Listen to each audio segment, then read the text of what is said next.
Good morning সবাইকে। আর আমি এখন বেরিয়ে পড়েছি বাড়ি থেকে। আর আজকে এই টি শার্টটা পরেছি, এই লেখাটা আমার খুব পছন্দের। ইয়েস, দেখতেই পাচ্ছ। যেটা ব্যাপার হচ্ছে যে আজকে একটু লেট অ্যাকচুয়ালি, তার কারণ আছে। আর কারণটা হচ্ছে সকালবেলা বেরোলে কি হচ্ছে, অনেক রাস্তায় পুলিশ আটকে দিচ্ছে। আর একটু বেলা করে বেরোলে যেটা সুবিধা হচ্ছে, পুলিশ দাঁড়িয়ে থাকছে বাট সেই রাস্তাগুলোতে অ্যালাউ করছে। তো সৎ পথে সত্যের সাথে আমাকে তো ওটার ভাগটা বের করে নিতে হবে যে সকালবেলা গিয়ে পুলিশের ধাক্কা খেয়ে এক গলিতে বারবার ঘুরে প্যাসেঞ্জার কম হওয়ার থেকে একটু বেলা করে বেরো অ্যান্ড প্রফিট করে বেরিয়ে এসো। তো তার জন্যই এখন বেরোচ্ছি। আর একটা জিনিস আমি বলি, দেখো এইরকম পরেছি টি শার্ট, এর সাথে ভেবেছিলাম কার্গো পরবো, বাট ঠিক আছে এটা অন্য কোনো দিন একটা ট্রাই করবো, টোটোয় বসে তো কমফোর্টেবল হবে না। আমি পরেছি আজকে এই প্যান্টটা, এইটা। আর আমি বলে রাখি, আজকে ওয়েদারটা দেখছো, মেঘলা মেঘলা ওয়েদার রয়েছে। আর আমি কনফার্ম করে বলছি, যেদিন করে আমি এই প্যান্টটা পরি সেদিন করে বৃষ্টি হবেই হবে। তো দেখো আজকে বৃষ্টি হবেই। জানি আমার হেটার্সরা এটা বলবে যে তোমার এটা মিথ্যে কথা, তুমি প্যান্ট পরলে বৃষ্টি আসে। আর কি হচ্ছে, বৃষ্টি প্রকৃতির নিয়মে আসে। বাট আমার যারা কাছের ভাই, আমার যারা কাছের সাবস্ক্রাইবার, যেমন অনির্বাণ পাহাড়ি, কি বলবে? ও বলবে যে দাদা প্যান্টটা পরেছে বলেই বৃষ্টিটা হয়েছে, না হলে থোড়েই হতো। কথা অনুযায়ী আজকে কিন্তু আমি আমার কিউএনএ ভিডিও রিপ্লাই দিতে চলেছি। তো স্টে টিউন ভাই শেষ পর্যন্ত।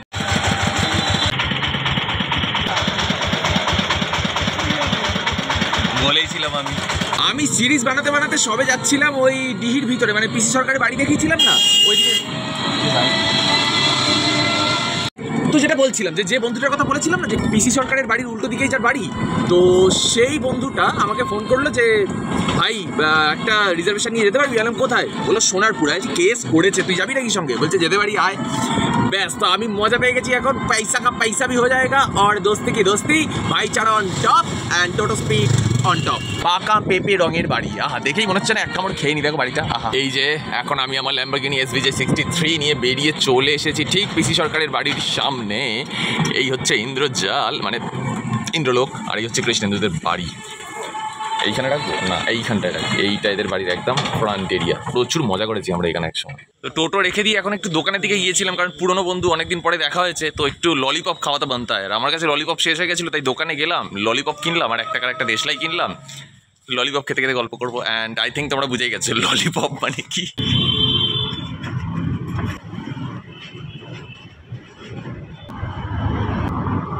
এখন বাজে 2:30। আর যখন টোটোয় উঠেছে তখন সময় মোটামুটি আধ ঘন্টার মতো ছিল হাতে। তো আমাকে বললো ভাই আধ ঘন্টার মধ্যে যদি ঢুকতে না পারিস তাহলে কিন্তু কুরিয়ারের গাড়ি বেরিয়ে যাবে, কার্গো শিপ লোড হবে যে গাড়িটা, তো ওই গাড়িটা বেরিয়ে যাবে, তো হবে না। তো তার জন্য ভাই স্পিডে গাড়ি চালিয়ে এসেছি, just like a big dad. And তার জন্য তখন ভিডিও হয়নি, এবার যেতে যেতে বানাবো ভিডিও। এই হচ্ছে কৃষ্ণেন্দু। এখন আমরা যাচ্ছি হাঁটতে হাঁটতে, সেটা হচ্ছে খাবার খেতে, কারণ ওরা এখনও কাজ কমপ্লিট হয়নি, পেমেন্টের ব্যাপার আর কি। তো আমি যাচ্ছি, কৃষ্ণেন্দু যাচ্ছে, পিছনে রয়েছে ভাই। ওই ভাই অনেক দূরে। এটা দেখছি ইদানিং, মানে লাল রঙের জিনিসগুলো বহুত দূরে থাকে, কি প্রবলেম কি? খাবি কি বিরিয়ানি? হ্যাঁ বিরিয়ানি খাবি? আমি? তুই খাওয়া ভাই, দেখি ওর পেমেন্টটুকু আমি নাকি খাওয়াবো, এটা হয় নাকি? খাওয়াতে নিয়ে যাচ্ছে ভাই। এখান থেকে দেখেন আপনি, এক সময় এই সোনারপুর এই সাইডগুলোতে আমরা আসতাম ছোটোবেলায়। একটাই টাইম ছিল, সেটা হচ্ছে যে সরস্বতী পুজোতে যখন ইনভাইট করার হতো, তখন সাইকেল নিয়ে কোথায় কোথায় আসতাম, সোনারপুর সব জায়গায় চলে আসতাম বাড়িপুর থেকে। হেভি মজা হতো। বাহ, খুবই সুন্দর। আহা হা, সুন্দর নাজারা। সোনারপুর বাবুর্চিটাকে খেয়ে বেরোলাম, আর মাম্পু খাওয়ালো, সেটা হচ্ছে চিকেন চাপ মোটামুটি খেতে, আর সঙ্গে হচ্ছে চিকেন বিরিয়ানি। আর রেস্টুরেন্টটা খাওয়ার পরে বিল যেই দিক, তুমি দাও, বন্ধু দাও, যেই দাও, কিন্তু তারপরে যদি তুমি এক মুঠো মৌরি আর মিছড়ি গালের মধ্যে দিয়ে চিবোতে চিবোতে না বেরো, সঙ্গে তাতে একটা কাঠি দিয়ে, তাহলে ভাই তুমি বাঙালি নয়, তুমি মানুষই নয়। আর এই দেখো সোনারপুর একটা লোকেশন পেলাম, পুরোনো বাড়ি লাট, এখানে ভাই আলাদাই লাগছে এটা। খাওয়া দাওয়ার পরে গালে মৌরি নিয়ে আর এখন আবার ললিপপ টানতে টানতে যাচ্ছি, কারণ এবার আশা করি ফাইনালি প্রসেস হয়ে গেছে এতক্ষণে। এবার যাবো টোটো নেবার, বাড়ির দিকে যাবো। পাড়ার সমস্যা নিয়ে কিছু বলতে চলে এসছে আমাদের মধ্যে। ওকে, কোথা থেকে বেরিয়েছে দেখো ব্যাটা, রাস্তায় কুকুর টুকুর চেঁচাচ্ছে, আই। তো ফাইনালি সব প্রসিডিওর কমপ্লিট হলো। এইবার যাবো বাড়ির দিকে, গিয়ে তারপরে আবার কিউএনএ ভিডিও বানাতে বসবো। যেটা সুবিধা হয়েছে সেটা হচ্ছে বাড়ি থেকে আর কিছু খেতে হবে না, কারণ এখান থেকে খাওয়া দাওয়া হয়ে গেল। তবে মা জানে না, মা তো রান্না করেছিল। আর বাড়িতে যাবো, গিয়ে কস্তুরী ম্যাডামকে একটা ফোন করতে হবে, বলেছে ফোন করতে, দেখা যাক কী হয়। ওনারা আবার মাঝে মাঝে মাথা গরম হয়ে যায়, মাঝে মাঝে ঠান্ডা হয়ে যায়, কী হয় কে জানে। তবে দেখেছো তো অনির্বাণ ভাই, তুমিই ঠিক ছিলে শেষ পর্যন্ত, যে দাদা যেটা বলে সেটাই হয়। আজকে এই প্যান্ট পরে বেরিয়েছিলাম, বৃষ্টি তো ঠিকই হলো। তো যেমনটা তোমরা দেখতেই পাচ্ছ, আমি এখন রেডি ফেডি হয়ে চলে এসেছি ছাদে। আর এত ভালো জামা কাপড় কিন্তু আমি নর্মালি পরে থাকি না। পিছন দিকে টুল দেখে বুঝতে পারছো, এখানে আমি এখন বসবো আর Q&A ভিডিও বানাবো। বাড়ি আসলাম, স্নান ফান করলাম, এখনো পর্যন্ত শর্টস এডিট করা হয়নি। ভাবলাম চটপট ছাদে বসে গিয়ে শ্যুটটা করে নিই। আর দুটো ফোন যেহেতু লাগবে, তার জন্য মায়ের ফোনটা রয়েছে আমার কাছে, মায়ের ফোন থেকে ভিডিও বানাবো আর আমার ফোন থেকে Q&A গুলো পড়বো। আর Q&A কোয়েশ্চেন আমি সেগুলোই নিয়েছি যেগুলো আমার মনে হচ্ছে যে অ্যাকচুয়ালি রিলিভেন্ট। আর কোথাও কোথাও গিয়ে যারা আমার রেগুলার সাবস্ক্রাইবার, যারা রোজ কমেন্ট করে, তাদের কোয়েশ্চেনগুলো আমি বেশি প্রায়োরিটি দিয়েছি। অ্যান্ড যে কোয়েশ্চেনগুলো সত্যি কথা মনে হয়েছে যে আমার ব্যাপারে বলা উচিত, আমি সেইগুলোকে পিক করেছি। আর সব মিলিয়ে কমেন্ট পড়েছিল 78, তার মধ্যে কিছু কিছু কমেন্ট প্রায় একই রকম ছিল। তো আমি ভাবলাম যে কমেন্টগুলো একটু বড় এবং তার মধ্যে অনেক কটা কোয়েশ্চেন আছে, সেইগুলোই পিক করে নিই, তাহলে বাকিরা সবাই নর্মালি কোয়েশ্চেন পেয়ে যাবে। আর থ্যাংক ইউ সো মাচ ভাই এতজন Q&A-তে পার্টিসিপেট করার জন্য। আমি এরপর আবার আরেকটা সেকেন্ড Q&A আনবো। আজকে অনেক কটা অ্যানাউন্সমেন্ট রয়েছে তার সাথে সাথে। চলো শুরু করি তাহলে। সবার প্রথমে যে কোয়েশ্চেনটা তোমরা সবাই করে থাকো, যেটা খুব একটা এবারে কেউ করেনি, বাট আমি দেখিয়ে রাখি। আমি যে ফোনটা এখন ইউজ করি, যেটা থেকে আমি ব্লগ বানাই, সেটা হচ্ছে এটা Vivo Y27। ওকে, আমার চ্যানেলের ট্রেডিশন অনুযায়ী ফার্স্ট কমেন্ট অলওয়েজ প্রায়োরিটি দেওয়া হয়। সেটা কেন আমি জানি না। প্রথম কমেন্ট করেছে আরমান 77778, বলছে কবে বিয়ে করছো আর আমাদের বলবে তো? তুমি না বলো, আমি আমার হলে বলবো, আমাকে নিবে কিন্তু Q&A-তে না হলে তোমার খবর আছে। যদি এই Q&A-র মধ্যে সব থেকে বেশি কোনো কমেন্ট পড়ে থাকে, সেটা হচ্ছে দাদা বিয়ে কবে করছো। হুফ, একটা কথায় উত্তর দেবো, এন্ডেভার কেনার পর। এরপর কমেন্ট করেছে অঞ্জনা নেইল আর্ট, একটা ইমোশনাল কোয়েশ্চেন আর একটু ডিপ গিয়ে অ্যান্সার দেবো। ওকে, স্টে টিউন। প্রথমত, আমি ইউটিউবে প্রথমবার কোনো ইউটিউবারকে Q&A প্রশ্ন করছি, প্লিজ দাদা আমার প্রশ্নের উত্তরগুলো দিও। এক, কোনো খারাপ পরিস্থিতি এলে সেটাকে সামলানোর জন্য নিজেকে কিভাবে তৈরি করা উচিত। দুই, নেগেটিভ ভাবনা গ্রাস করলে সেটাকে কিভাবে পজিটিভ ওয়েতে নিয়ে যাব। আমি আমারটা বলছি। খারাপ পরিস্থিতিতে পড়লে সবার প্রথমে আমি যেটা করে থাকি সেটা হচ্ছে আমি প্যানিক করা বন্ধ করে দিই। কারণ প্যানিক করতে থাকলে পরিস্থিতি কি সেটা প্রপার জাজ করতে পারবো না। Without any kind of calculation সেই খারাপ পরিস্থিতি থেকে তুমি ডিল করে পজিটিভ ওয়েতে নিয়ে যেতে পারবে না। তো সবার প্রথমে যেটা করা উচিত, তোমার মাথাটা ঠান্ডা করা উচিত এবং পরিস্থিতিটা ভালো করে দেখা উচিত, এবং তুমি তোমার উত্তর পেয়ে যাবে সেই মুহূর্তে। কারণ ইনটিউশন কখনো ভুল হয় না, এটা আমার ধারণা। দুই, নেগেটিভ ভাবনা গ্রাস করলে সেটাকে কিভাবে পজিটিভ ওয়েতে নিয়ে যাবো। দেখো, নেগেটিভিটি কি? নেগেটিভিটি আমার যেটা মনে হয়, ডেইলি লাইফের কিছুটা অংশ আমাদের নেগেটিভ থাকে, কিছুটা অংশ পজিটিভ থাকে। কারণ নেগেটিভ পজিটিভ যেখানে নেই সেখানে প্রপার ক্যালকুলেশন নেই। তো আমাদের ডেইলি লাইফে যেমন নেগেটিভ আছে, যদি খুঁজে দেখো তাহলে অনেকটা পজিটিভও আছে। যেটা প্রবলেম হয়, আমরা নেগেটিভগুলো নিয়ে এত বেশি বদার হয়ে যাই, এত বেশি ভাবতে শুরু করি যে আমাদের পজিটিভ থটগুলো অনেকটা ডমিনেট হতে থাকে। তো যখনই নেগেটিভ সিচুয়েশনে পড়বে, ইমিডিয়েট হাতড়ে নেবে যে তোমার কাছে ছোট্ট ছোট্ট জিনিস হতে পারে যেগুলো মনে হচ্ছে এটা ঠিক আছে, এটা তো ঠিক চলছে, এটাতে কি যায় আসে, বাট এটা কেন খারাপ। একদম এইভাবে ভাববে না, যেটা ঠিক আছে সেটার সাথে আরো বেশি ফোকাস করবে। তুমি কিভাবে এখান থেকে তোমার ঠিক হতে থাকা কাজগুলোর সাথে যদি তুমি টাইম ইনভেস্ট করতে থাকো, তোমার মধ্যে কনফিডেন্স বাড়বে অ্যান্ড নেগেটিভ থট আস্তে আস্তে কমতে থাকবে, তুমি পজিটিভ ফিল করতে থাকবে অ্যান্ড তোমার নেগেটিভিটি গুলো আস্তে আস্তে পজিটিভে ট্রান্সফার হবে। সিম্পল পলিসি ভাই। এর পরের কোয়েশ্চেন যে করেছে সে কিন্তু এই ভিডিওর থাম্বনেলটাও বানিয়েছে, সে হচ্ছে খিল্লিবাজ পোগো। আমার মোট 3টে কোয়েশ্চেন আছে। এক, তুমি কি আবার থিয়েটার জয়েন করবে? ইচ্ছা আছে থিয়েটার আবার জয়েন করা এবং নিজের আরেকটা দল ফর্ম করার ইচ্ছা আছে। সেকেন্ড, নেক্সট কোন সিরিজ হতে চলেছে? নেক্সট কোনো একটা সিরিজ তো হবে, সেটার প্ল্যানিং চলেও এসেছে, কিন্তু যতক্ষণ না পর্যন্ত করছি ততক্ষণ পর্যন্ত রিভিল করছি না, কারণ ওই চ্যালেঞ্জটা এই চ্যানেলেই আসবে ওই সিরিজটা। তো আমি আরেকটা সেকেন্ড চ্যানেল খুলতে চলেছি, আমি সেটাও বলছি। 3, ঝাড়গ্রাম কবে আসছো?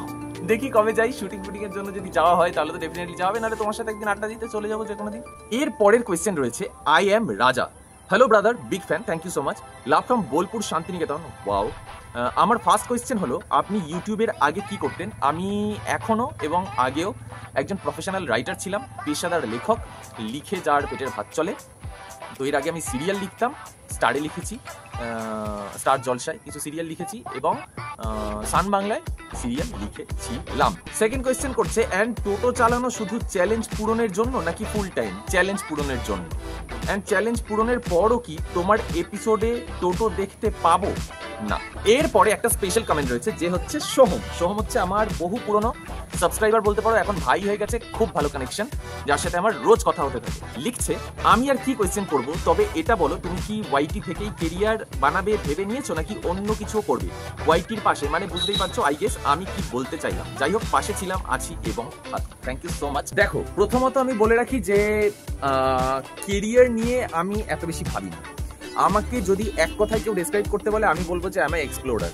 আমি এক্সপ্লোর করছি লাইফ। আমি জানি না আমি কোথায় গিয়ে শেষ করব, আমি এখনো জানি না আমি কে, আমি সেই উত্তর খুঁজে বেড়াচ্ছি। আমি এখন কথাগুলো ভীষণ ডিপ ভাই, আমি খিল্লিভাবে বলছিও না, হ্যাঁ হাসি মজা করতে থাকি, বাট এগুলো নয়। আমি এখনো এক্সপ্লোর করতে থাকছি। আমি জানি না যে আমার আলটিমেট শান্তি কোথায় গিয়ে আমি পাচ্ছি, আমি এখনো ফাইন্ড আউট করতে পারিনি। আমি অনেক কিছু করতে চাই, আমি আমার একটাই জীবন, সব রকমভাবে এক্সপ্লোর করতে চাই, তো আমি সেটাই করছি। এর আগে অন্য প্রফেশন ছিল, তার আগে অন্য প্রফেশন ছিল। অনেকে বলে যে তোমার ভয়েস ভালো, তুমি কেন আর্জিং করছো না? ভাই আমি ভয়েস ওভার করে এসেছি দিনের পর দিন। আমি রেডিওর সাথেও অ্যাসোসিয়েটেড ছিলাম, যাদবপুর কমিউনিটি রেডিওতেও কাজ করেছি বহু দিন। তো আমি এসব করে এসেছি ভাই। তো আমার তারপরে গিয়ে থিয়েটার করেছি, তারপরে গিয়ে আমি থিয়েটারে মানে নাটক অভিনয় করেছি, তারপরে গিয়ে আমি থিয়েটার লিখেছি, ডিরেকশন দিয়েছি, তারপরে গিয়ে আমাকে সিরিয়ালে অ্যাজ আ রাইটার হিসাবে জয়েন করেছি, এখন এসে ইউটিউব করছি। সব মিলিয়ে আমি আমার লাইফ ভাই এনজয় করছি। এখনো পর্যন্ত আমি জানি না আমি ঠিক কোথায় গিয়ে এন্ড করবো, বা কালকে গিয়ে আমার মাথায় নতুন কি ভূত চাপবে, আবার আমি ইউটিউব ছেড়ে অন্য কিছু করবো কি করবো না, আমার কোনো আইডিয়া নেই। যখন যেমন সিচুয়েশন আসবে ভাই তখন সেরকম করবো। ইউটিউব করে আমার যেটা লাভ হয়েছে সেটা আমি বলে দিই ভাই, সেটা হচ্ছে নট অনলি সাম সাবস্ক্রাইবার্স, আমার কিছু খুব কোর মানুষদের সাথে কানেক্ট হয়ে গিয়েছি আমি। যেমন সায়ন ভাই রয়েছে, সায়ন ব্যানার্জি, সোহম ব্যানার্জি রয়েছে, অনির্বাণ পাহাড়ি রয়েছে, বং হাসাহাসি রয়েছে, তারপরে ওদিকে তোমার আকাশ রয়েছে, ওদিকে বোন রয়েছে গার্গী, অয়ন্তিকা রয়েছে, ওপারে আমাদের বলো স্মরণিকা রয়েছে। এরকম অনেক অনেক অনেক ক্লোজ যারা আমার খিল্লিবাজ পোগো রয়েছে। তো এরকম সব মিলিয়ে অনেকের সাথে আমি এত বেশি কানেক্টেড হয়ে গিয়েছি, যারা রোজ কমেন্ট করে। আরমান রয়েছে, তো আমি কজনের নাম মানে কাকে ছেড়ে কার কথা বলবো, বুঝতেই পারছো যে আমার এদের সাথে ডেলি কথা হতে থাকে নিজের মতো করে। তো এসআর ব্লগ রয়েছে যে প্রচন্ড জ্বালায় আমাকে। তো এই কানেকশনগুলো আমার জন্য সবসময় ইম্পর্টেন্ট। এরা আমার সাথে শুধুমাত্র আমার কন্টেন্ট দেখে হয়তো কানেক্ট হয়ে গেছে, কিন্তু আমার ডেলি লাইফ সম্বন্ধে তারা প্রচন্ড ওয়াকিবল, এবং এরা আমার কাছে শুধু সাবস্ক্রাইবার নেই, আমার ফ্যামিলি মেম্বার হয়ে গেছে। তো এইরকমই হয়তো কিছু মানুষ গেইন করছি এই প্ল্যাটফর্ম থেকে। এই মানুষগুলো হয়তো আমাকে জীবনে অনেক কিছু দিয়ে যাবে। নতুন মানুষ পাচ্ছি মানে নতুনভাবে জীবন এক্সপ্লোর করছি, আর নতুনভাবে জীবন ভাবছি, জানি না সব শেষে গিয়ে কোথায় দাঁড়াচ্ছি। সো ভাই যেখানেই যাবো, যদি ইউটিউবে থাকি তাহলে দেখা হবে, আর যদি অন্য কোথাও থাকি সেখানে দেখা হয়ে যাবে। আমি সিম্পল ভাবে জীবন দেখি ভাই। কিউএন এর মধ্যে এবার রয়েছে একটা র্যাপিড ফায়ার কোয়েশ্চেন, সেটা হচ্ছে মজা হবে এটা। ব্লগ উইথ সোহম আমাকে লিখছে, দাদা র্যাপিড ফায়ার, চিকেন বিরিয়ানি না mutton biryani? Mutton biryani. Black না white? Obviously black. Family picnic না ফ্রেন্ডস পিকনিক? দুটো important, but situation wise depend করছে। বিচ না hill? Beach obviously. By the way please কোয়েশ্চেনটা নিও, বিগ ফ্যান দাদা, নামটা নিও, love from Kolkata. Thank you so much ভাই, থ্যাংক ইউ সো মাচ, মজা হলো। এরপরে কোয়েশ্চেন করছে ইনফিনিক্স এক্স সৌরভ, দাদা তোমার মতো আমিও ওয়াইটিতে ডেলি লাইফস্টাইল ব্লগ ছাড়ি। ভেরি গুড, ছাড়তে থাকো। তো ব্যাপারটা হচ্ছে তুমি তো এই মোবাইল বাইং চ্যালেঞ্জটা দিয়ে ভাইরাল হয়েছিলে, তো যখন এই চ্যালেঞ্জটা শেষ হয়ে যাবে তখন তো তোমার ভিউজ অল্প হলেও ডাউন হবে, তো ওটা নিয়ে কি ভেবেছো? একটা কথা বলি ভাই, এখন যে চ্যালেঞ্জ সিরিজটা চালাচ্ছি এইটার ভিউজও কখনো কখনো ডাউন যাচ্ছে, কখনো কখনো আপ যাচ্ছে, তো আমি এইটা নিয়ে বেশি বদার। আমি ফিউচার প্ল্যান কিছু করে রাখি, কিন্তু সেটা নিয়ে স্ট্র্যাটেজি বানাই না, পরিষ্কার কথা। কারণ স্ট্র্যাটেজিক হতে হবে বর্তমান সিচুয়েশনে। তুমি আজকের সিচুয়েশনে বেশি ফোকাস করো, স্ট্র্যাটেজিক হও, কালকের দিনটা তোমার এমনি ক্লিয়ার হয়ে যাবে। আমি এটা বিলিভ করি ভাই। তো যেটা ব্যাপার হচ্ছে যে এই মুহূর্তে আমি এই সিরিজটা নিয়ে বেশি বদার, পরের সিরিজ নিয়ে আমি ভেবে রেখেছি ডেফিনেটলি, কিন্তু সেটা করতে গিয়ে ভিউজ ডাউন হবে নাকি ভিউজ আরো আপ হবে, এইসব স্ট্র্যাটেজি ভাই আমি এখনো বানাইনি। সেটা করতে গিয়েই বুঝতে পারবো। এটা ভেবো না যে আমার শুধুমাত্র একটাই সিরিজ এসেছে, এর আগে কোনো সিরিজ আসেনি, একটা দিয়ে আমি ভাইরাল হয়েছি, নয় ভাই। এর আগে আমি চালিয়েছিলাম নেটফ্লিক্স এন্ড মিডনাইট ক্রেভিং, সেই এপিসোড কিন্তু ভাইরাল হয়নি। তারপর আবার আমি পরের এপিসোড নিয়ে আসলাম টোটো চালিয়ে আইফোন চ্যালেঞ্জ, মোটিভেশন সিরিজ। তো ভাই এরকম সিরিজ আমি আনতে থাকবো, কোনটা ক্লিক করবে সেটা বেশি দিন কন্টিনিউ করবে, কোনটা ক্লিক করবে না সেটা কম দিন কন্টিনিউ করবে, সেটা তখন ভেবে নেবো, এখন এত ভাবার কি আছে। এরপরের কোয়েশ্চেন করছে মৃগাঙ্ক ধারা, আমাকে বলছি দাদা এই যে তোমার টোটো চালিয়ে আইফোন, যে তোমাকে টোটো চালিয়ে নিতে হবে এমন কি কোনো ব্যাপার আছে, না তুমি অন্য কোনো চাকরিও করতে পারো? তো যেটা তুমি চাকরি করে আইফোন নিতে পারো, এটাও কোনো একটা ব্যাপার হতে পারে, আমাদের একটু খুলে বলো। প্রথমত কোনোদিনই আমি চাকরি করতে চাইনি, তার মানে এই নয় চাকরিটাকে আমি ডিসরেসপেক্ট করি, একদমই না, বাট ওটা আমার জন্য নয়। আমি সবসময় চেয়েছি একটা ফ্রি স্পেস, যেখানে আমার মাথার উপরে কেউ আমাকে বসে বসে নক করবে না যে এটা করতে হবে, এবার এটা করতে হবে, এটা সেটা করতে হবে। তো আমি তার জন্যই এমন একটা ফ্রি স্পেস খুঁজছিলাম যেখান থেকে কাজ করে আমি আমার ড্রিমগুলো অ্যাচিভ করতে পারবো। ওকে, অ্যান্ড যখন টোটো চালিয়ে আইফোন সিরিজ এটা বানানোর একটা সুবিধা হচ্ছে, আমি বলে দিচ্ছি, আমি দিনে ফ্লেক্সিবল টাইমে যখন টোটোটা নিয়ে বেরিয়ে আমি আমার চ্যালেঞ্জ সিরিজটা কমপ্লিট করে নিয়ে চলে আসতে পারবো, রাদার দেন একটা চাকরি, সেখানে 8 ঘন্টা আমার কমিটমেন্ট রয়েছে, যতক্ষণ না পর্যন্ত সেই কাজটা কমপ্লিট করবো ততক্ষণ পর্যন্ত আমি এই সিরিজটা বানাতে পারবো না। আর আমার প্রত্যেকটা জিনিসের হিসেব করা উচিত যে জীবনে সব থেকে ইম্পর্টেন্ট সময়, যে আমি কতটা সময় কোথায় দিয়ে কতটা প্রফিট বের করে আনছি। অ্যান্ড আমার মনে হয় এটাই আমাদের ডেইলি স্ট্র্যাটেজি হওয়া উচিত, যে সময় ক্যালকুলেট করো, কোথায় কোন সময়টা দিচ্ছ, কতক্ষণ কোথায় ইনভেস্ট করছো, সেটা কি আদৌ ওয়ার্থ ইট তোমার জন্য নাকি নয়, তাহলে সেটা করো, আদারওয়াইজ করো না। এবার অনেকেই বোকার মতো আমাকে একটা কথা বলে যে টোটো চালিয়ে তুমি ফিউচার কি করবে, এই করবে সেই করবে। ভাই তুমি আমাকে দেখছো কোথায়? তুমি আমাকে সে কমেন্টটা করছো কোথায়? ইউটিউবে ভাই। আমি 2 মাস টোটো চালিয়ে একটা ইউটিউব চ্যানেলে 20,000 থেকে 21,000 সাবস্ক্রাইবার এনেছি। তাহলে বুঝতেই পারছো যে টোটো চালিয়ে কি কি করা যায়, কি কি করা যায় না। ব্যাপারটা হচ্ছে তুমি কিভাবে চ্যানেলাইজ করছো। That is. তন্ময় গায়েন বলছে, দাদা প্রথমে বলি I am big fan of you and your টোটো, থ্যাংক ইউ সো মাচ। দাদা আমার প্রথম প্রশ্ন, তোমার বয়স কত? আমার বয়স, আর তোমার নেক্সট প্ল্যান কি? আমার নেক্সট প্ল্যান আবার নতুন কোনো সিরিজ, আর লাইফে যে সিচুয়েশনই আসবে সেটার সাথে ইকুয়াল ডিল করা, কোনো রকম কম্প্রোমাইজ না করে, এটাই একমাত্র প্ল্যান। যদি আমার ভবিষ্যৎ আবার অন্য কিছু আমাকে গিমিক দেয় আমি সেইভাবে ফ্লো করবো। আর একটা গান শুনতে চাই তোমার গলায়, আর আজকের দিনে এই গানটাই আমার গাওয়ার ইচ্ছা হচ্ছে, সেটা হচ্ছে How many roads must a man walk down before you call him a man? এরপরে অয়ন্তিকা, আমার একটা বোন, আমাকে কমেন্ট করেছে এবং কোয়েশ্চেন করেছে এই কমেন্টসের মধ্যে যে হাই দাদা, আশা করি ভালোই আছো, আমায় তো চেনোই, আমার কোনো কোয়েশ্চেন করার নেই তোমার, শুধু একটাই কথা বলবো, যেটা বলি যে গো আহেড, আমি অলওয়েজ তোমার পাশে আছি, তোমার বোনের মতো। আর কিছু র্যাপিড ফায়ার কোয়েশ্চেন রাখলাম। প্রথমে যে বলে কোনো কোয়েশ্চেন করবে না, এটা কি হলো? रंगा के साथ धोखा, मैं तेरे को नहीं छोड़ेगा, काट डालेगा। ঠিক আছে তো? Biryani, chilli chicken, biryani any time, ice cream, pastry, দুটোই টেস্টি, আলুর পরোটা, রুটি আলু ভাজা, রুটি আলু ভাজা, sudden outing, plan outing, any time sudden outing, sea mountain, sea sea সমুদ্র, সি সি সি সি ব্যাপার হবে। আমি অ্যাজ আ ফ্যান, আর তোমার বোন মেরি বেহেনা। সুদীপ 2005 আমাকে লিখেছে, হ্যালো দাদা, বিগ ফ্যান ফ্রম বনগাঁও, আমি রেগুলার তোমার ভিডিও দেখি। মাই কোয়েশ্চেন, এক, তোমার এডুকেশন কোয়ালিফিকেশন কি? আমি গ্র্যাজুয়েশন কমপ্লিট করেছি রবীন্দ্রভারতী ইউনিভার্সিটি থেকে, দিল্লি যেটা ছিল বিটি রোড ক্যাম্পাস ইউনিভার্সিটি রবীন্দ্রভারতীর, সেখান থেকে আমি গ্র্যাজুয়েশন কমপ্লিট করেছি ড্রামা নিয়ে। তারপরে আমি এমএ ফার্স্ট ইয়ার করছিলাম অ্যাক্টিং নিয়ে, সেটা ড্রামারই একটা পার্ট। অ্যান্ড তারপরে ফার্স্ট ইয়ার কমপ্লিট করার পরে সেকেন্ড ইয়ার যখন এলো তখন আমি সিরিয়াল লেখার জন্য সুযোগ পেয়ে গেছি, তো এমএ ফার্স্ট ইয়ার, তারপরে ওই পর্যন্ত আমার কোয়ালিফিকেশন, এমএ ড্রপ বলতে পারো। 2, টোটো চালিয়ে আইফোন, এমন একটা ইউনিক আইডিয়া কিভাবে মাথায় এলো? আমার হাতে টোটো ছিল, আইফোন আমার কেনার প্রয়োজন ছিল, আমি আইফোনটা অন্যভাবেও ম্যানেজ করতে পারতাম। আমি ভাবলাম যে কেন না একটা সিরিজ বানানো যায়, যে যদি কারোর স্বপ্ন, আমার স্বপ্ন ছিল, অনেকে ভাবে যে আইফোনটা আমার স্বপ্ন, না, ব্লগিং চ্যানেলটা আমার স্বপ্ন ছিল, ইউটিউবটা আমার স্বপ্ন ছিল, আমি সেটাই অ্যাচিভ করার জন্য আমার মনে হয়েছিল একটা আইফোন দরকার। অনেকে বলে যে আইফোন কেন, যে কোনো নর্মাল অ্যান্ড্রয়েড ফোন নয় কেন? দেখো ভাই, যখন তুমি সোশ্যাল মিডিয়ায় আসছো, তোমার কম্পিটিটর হচ্ছে বেস্ট টপ নচ জিনিসপত্রগুলো নিয়ে বসে রয়েছে, তুমি যে ফিল্ডে আস্তে আস্তে ঢুকতে চাইছো, তো টপ নচ কোয়ালিটি যখন তারা দিচ্ছে, তোমাকেও তাদের কম্প্যাটিবিলিটিতে আসার জন্য কোয়ালিটি তো ম্যাচ করতে হবে through out your content, through out your device quality.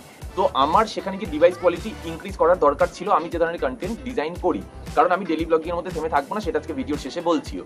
নতুন চ্যানেল যেটা খুলবো সেখানে কি ধরনের কন্টেন্ট আমি ডিজাইন করে রেখেছি, কারণ আইফোন চলে আসার সময় যত কাছে আসছে আমাকে এবার ওই প্ল্যানগুলো করতে হচ্ছে, যে আমি কন্টেন্ট কি হতে পারে, স্ট্র্যাটেজি আমি জানি না, কন্টেন্টগুলো ভেবে রাখতে হবে। তো তার জন্য আমাকে আইফোন কেনার প্রয়োজন ছিল, এবং হাতে টোটো ছিল, একটা চ্যালেঞ্জ সিরিজ ছিল, আমার নিজের জন্য চ্যালেঞ্জ ছিল, সেটাকে সিরিজ বানিয়ে আমি সবার সামনে দেখে দিচ্ছি, and that is it. 3 number question করেছে, এই চ্যালেঞ্জটা কমপ্লিট হওয়ার পর নেক্সট কি প্ল্যান আছে? বলে দিয়েছি সেটা একটু আগে। 4, টোটো চালানোর সময় তোমার সব থেকে ভালো অভিজ্ঞতা অ্যান্ড সব থেকে খারাপ কোনো ঘটনা শেয়ার করো। একটা তো সব থেকে ভালো, সেটা হচ্ছে যখন প্রথম একটা সাবস্ক্রাইবার আমাকে মিট করেছিল, আমি 4 নম্বর প্ল্যাটফর্মের ওখান থেকে বেরিয়ে আসছিলাম টোটো নিয়ে, অ্যান্ড প্রচন্ড ভিড় ছিল। প্রথম কেউ আমাকে রাস্তায় চিনতে পেরে হঠাৎ করে পিছন থেকে এরকমভাবে কাঁধে হাত দিয়ে আমাকে বলেছিল, দাদা তুমি রোজ ভিডিও পোস্ট করো না ইউটিউবে, আমি তোমার ভিডিও দেখি। অ্যান্ড ওটা ছিল আমার জন্য একটা ফ্রিজ হয়ে যাওয়া মোমেন্ট, ফ্রিজি মোমেন্ট, আর সেটা আমি টোটো চালাতে চালাতেই ঘটেছিল আমার সাথে ঘটনাটা। তো বেস্ট মোমেন্ট এটাই থাকে। সায়ন ব্যানার্জি আমাকে কমেন্ট করেছে, অবশ্যই কোয়েশ্চেনটা করেই ফেলি নাকি তাহলে? দাদার ফার্স্ট কিউএনএতে যে ভাইয়ের কোয়েশ্চেন, ইউটিউবটাকে কেরিয়ার হিসাবে নেবে, এটা কখন, কোন সিচুয়েশনের পর, কবে ডিসাইড করেছো? দেখো ব্যাপারটা হচ্ছে যেটা আমার তখন, এবং সেটা আমি একদিন চ্যানেলেই বলেছিলাম যে আমার একটা ব্লগও আছে পুরনো, যেটা আমি চেষ্টা করবো আই বাটনে দিয়ে দেবো, আমি ভুলে যাই তারপরে, যে আমি ইউটিউবটাকে প্রফেশন হিসাবে চুজ করি, আমি ইউটিউবটাকে প্রফেশন হিসাবে চুজ করছি। যে টাইমে আমি ভিডিওটা ছেড়েছি সেই টাইমে আমার হাতে একটা কাজ এসেছিল, যেটা কিন্তু এসবিএফ এর একটা প্রজেক্ট লেখার, অ্যান্ড সেই টাইমে আমার চ্যানেলে ভিডিও গেছিল ভাইরাল। আমার কাছে দুটো অপশন ছিল, এক, আমি আমার আগের প্রফেশনটার সাথেই ফিক্স থাকি, যে কারণে প্রথম দিকে ভিডিও ব্লগ আমি শুরু করার পরেও দেখবে মাঝখানে একটা লম্বা গ্যাপ আছে, 6 মাস পর থেকে আবার ভিডিও দেওয়া শুরু করেছি। ওই টাইমটা আমি আবার সিরিয়াল লিখছিলাম, তো সেই টাইমে আমি ইউটিউব করিনি, অফ করে দিয়েছিলাম। তো আমার কাছে এখনো সেই সিচুয়েশন এসেছিল আরও একবার, যখন আমি ওই ভিডিওটা বানাই, তো তখন আমি ভেবেছিলাম যে আমার চ্যানেল তো ভাইরাল হয়ে গিয়েছে, আমাকে একটা চান্স তো নিতেই হবে। এই মুহূর্তে আমাকে টাকার পিছনে না ছুটে আমার প্যাশনের পিছনে ছোটা উচিত। হ্যাঁ, লেখা আমার প্যাশন ডেফিনেটলি, কিন্তু আমার নতুন এক্সপ্লোর করার আইডিয়া এসেছিল যে ইউটিউব এক্সপ্লোর করবো এবার আমি। তাই মনে হয়েছিল যে নতুন কিছু এক্সপ্লোর করতে যাবো, নাকি টাকার জন্য চুপচাপ একই জায়গায় ফিক্স থাকবো, যেটা আমার কোথাও গিয়ে ক্লাস্ট্রোফোবিক লাগছে।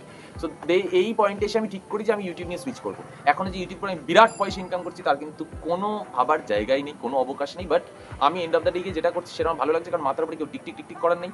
নিজেকে নিজে প্রচুরভাবে এক্সপ্লোর করতে পারছি, নিজের চ্যালেঞ্জ নিজে ডিল করছি, রোজ ফেস করছি, ফাইট করছি, আর মজা লাগছে।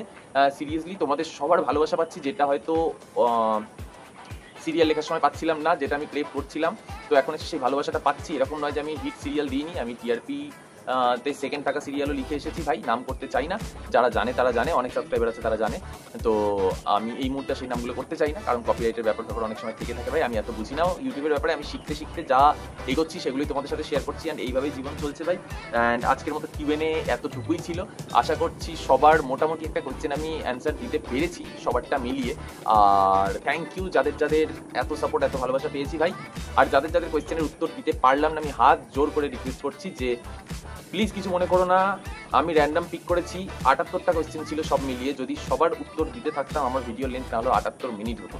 তো সেটা একটা সিনেমার থেকেও বড়, অলরেডি ভিডিওটা বড় হবে আই থিঙ্ক। তো আর সব থেকে বড় অ্যানাউন্সমেন্ট যেটা এই মুহূর্তে আমি করতে চলেছি সেটা হচ্ছে আমার second channel. Yes, second channel হতে চলেছে, হোস্টিং শো খুব শিগগিরই আনতে চলেছি উইথ আ নিউ প্ল্যাটফর্ম, এবং সেটার নামও এখনো পর্যন্ত ঠিক করা হয়ে গিয়েছে। তো আমি রিকোয়েস্ট করবো যখনই আমি অ্যানাউন্স করবো তার পরে সেই প্ল্যাটফর্মে শুধু তারাই যেও যারা সিরিয়াসলি ভাবতে পছন্দ করো জীবন, যারা ম্যাচিওরলি দেখতে ভালোবাসো জীবন, আর যারা যারা যারা সোজা কথা সোজাভাবে শুনতে পছন্দ করো ভাই। না হলে ওখানে নর্মাল বিনোদন তো পাবে না, কিছু ড্রাই শুকনো কথা এবং কিছু ফ্যাক্ট ছাড়া। তো এটাই ছিল আমার সেকেন্ড চ্যানেলের অ্যানাউন্সমেন্ট আজকে। তো চলো নিচে যাই, এখন ভিডিও এডিট করতে হবে, শর্টস তো বললাম আপলোড করাই হয়নি এখনো, বাপরে প্রচুর কাজ।